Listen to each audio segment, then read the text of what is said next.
Halo semua, balik lagi dengan saya Reski di Yes Coding. Di video kali ini kita akan coba memfixkan beberapa bugs di dalam aplikasi kita. Jadi kita akan coba melakukan fix bugsnya, terutama di bagian order dan juga logoutnya dulu. Yang pertama mungkin sebelum kita lakukan fix bugsnya, di sini kita hapus dulu semua data dari database-nya, yaitu data order. Kita hapus saja semua karena kita cuma gunakan untuk testing bagian development. Ini delete semua. Refresh, sudah terhapus untuk ordernya. Nah, pertama di sini kita buat dulu untuk fungsi stoknya. Jadi contohnya, jika ada user yang melakukan pembelian di dalam aplikasi kita, di mana pembeliannya itu melebihi dari stok dari produk kita. Contohnya produk kita itu stoknya ada 20. Nah, tapi yang ingin dibeli oleh konsumen ini dia masukkan stoknya itu, atau quantity yang ingin dia masukkan ke dalam keranjang itu ada 50 produk. Ini kan bakal bermasalah di dalam codingan kita yang masuk ke dalam database nanti itu nilainya minus. Jadi kita akan coba atur nilainya di sini. Kita bisa masuk ke dalam codingan. Kita atur bagian backend-nya, server, bagian controller, order. Di sini kita akan atur di bagian create order-nya, kita buat kondisi dalam sini. Pada saat dia melakukan looping setiap keranjangnya. Di sini kita ambil nilai dari stoknya, stok. Kemudian kita akan buat kondisi dari stoknya di sini. Jadi kondisinya itu jika art titik quantity dari item keranjangnya itu nilainya lebih besar daripada stok produk kita, maka kita bisa tampilkan throw new error dengan respon mungkin 404 not found. Di sini kita masukkan berupa backtick template literal. Kita buat saja sini errornya quantity atau jumlah produk dari produk, kita panggil nama produknya name melebihi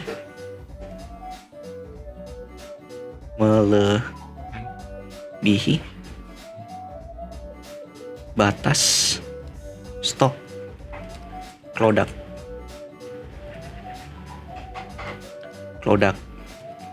Silakan ubah jumlah produk Anda seperti ini. Nah, mungkin agak panjang, cuman kita buat lebih spesifik. Nah, setelah itu kita sudah atur di controllernya, kita buat error validasinya di dalam front end. Kita tampilkan errornya ini. Nah, berarti kita masuk ke bagian client, source, kemudian page, yaitu checkout. Dan di bagian checkoutnya ini, kita coba atur di bagian catch-nya jika terjadi error. Berarti kita masuk ke bagian bawah.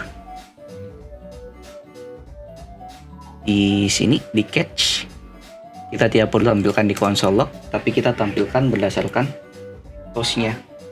Oke, di sini kita bisa ambil saja datanya dari page, yaitu halaman login kita kemarin, karena sudah ada validasi untuk errornya.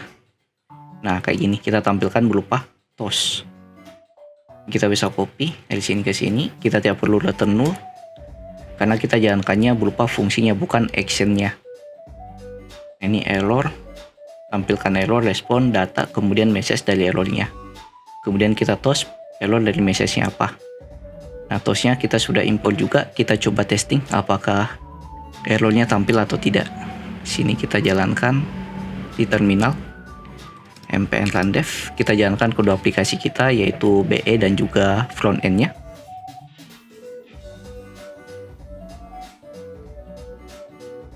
Ini kita coba buka front end-nya.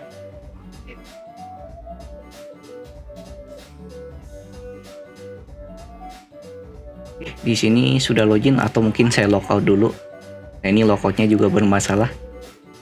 Kita matikan dulu untuk local storage-nya. Di application, local storage kita hapus dulu manual user-nya, kemudian reload. Nah, kemudian kita coba sign in. Tony@mail.com, password 1-8. Loginnya berhasil. Nah, contoh di sini kita masukkan produk sepatu ya. Sepatu yang nanti yang masuk keranjang itu stoknya melebih dari stok produknya. Nah, di sini kan stoknya 15. Kalau kita masukkan nilainya 15 masuk keranjang. Nah, kita masukkan lagi produknya. Contoh 5. Nah, berarti yang masuk keranjang untuk produk yang ini yaitu Lola Bunny. Kita cek. Nah, nilainya itu 20 produk jumlahnya. Nah, kalau kita lakukan check out, kita masukkan dulu namanya Tony Halim, fontnya, kemudian kita coba bayar. Nah, di sini validasinya bakal tampil jumlah produk dari produk, nama produknya melebihi batas stok produk. Silakan ubah jumlah produk Anda atau jumlah kuantitinya. Nah, jadi di sini kita disuruh untuk ganti kuantitinya yang ada di sini. Ini sudah aman. Kita bisa ganti kuantitinya ke 5 aja. Seperti ini. Nah, ini baru bisa melakukan yang namanya ordernya nanti. Nah, kemudian untuk bagian order ada hal juga yang perlu kita ubah, yaitu pada saat selesai melakukan order atau ordernya berhasil, kita coba hapus keranjangnya ini. Kita buat keranjangnya jadi kosong kembali. Berarti kita bisa masuk ke bagian fiturnya, yaitu cart slice yang ini. Kita buat satu fungsi untuk menghapus semua nilai keranjangnya, atau kita buat keranjangnya menjadi default nilainya lagi yang ada di sini, atau default value-nya. Berarti di sini kita buat fungsi, kita buat saja setelah edit. Kita sebut namanya clear cart item. Kita ambil saja state-nya. Kemudian di sini kita langsung atur saja di local storage titik set item, kemudian cart dari keycard-nya, dan nilainya JSON titik stringify berdasarkan default value, nilai defaultnya, dan kita bisa return default value seperti ini. Dan jangan lupa kita lakukan ekspor untuk clear cart itemnya ke sini. Nah, tahap selanjutnya kita coba masuk ke checkout view-nya lagi. Kita import fungsi dari clear inputnya, clear cart item. Kemudian kita bisa import juga fungsi yaitu use navigate dari React Router DOM. Navigate from React Router DOM. Use navigate ya, use navigate. Nah, ini kita jalankan dulu fungsi use navigate-nya dalam codingan kita di komponennya langsung. Di sini kita enter saja. Kita cons navigate sama dengan jalankan fungsi use navigate. Dan juga kita butuh juga untuk fungsi dispatch untuk ambil fungsi dari cart slice-nya. Ini kita gunakan di React Redux yaitu use dispatch. Kita tinggal tampung ke dalam variabel fungsinya dispatch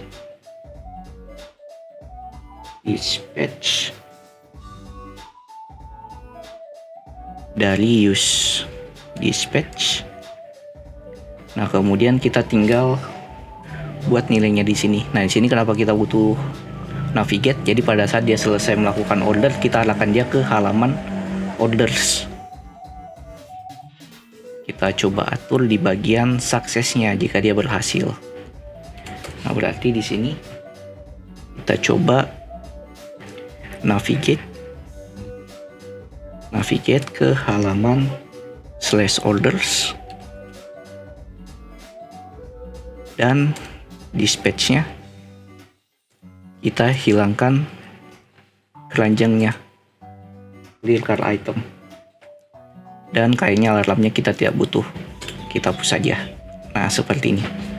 Ini kita coba testing berhasil atau tidak. Kita lakukan order lagi, masuk ke codingan. Sini kita langsung order saja produk yang ini.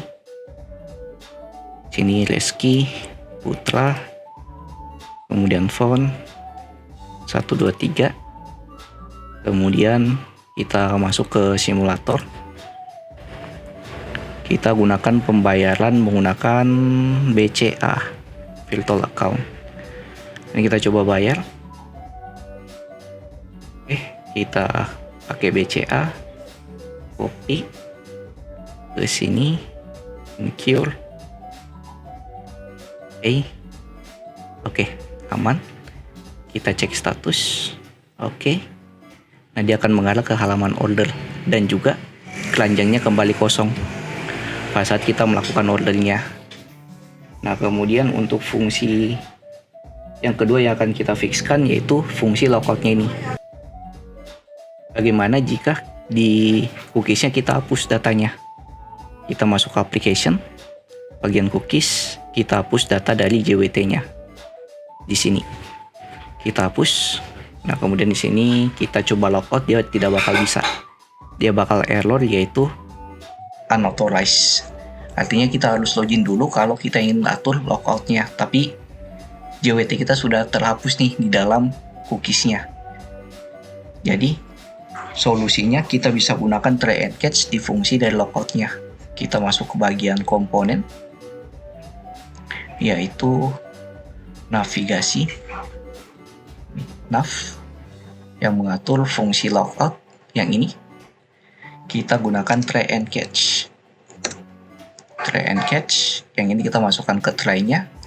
Tapi jika JWT-nya sudah hilang, kita hapus saja yang ada di local storage-nya, yaitu user di local storage, dan juga kita navigasikan ke slash.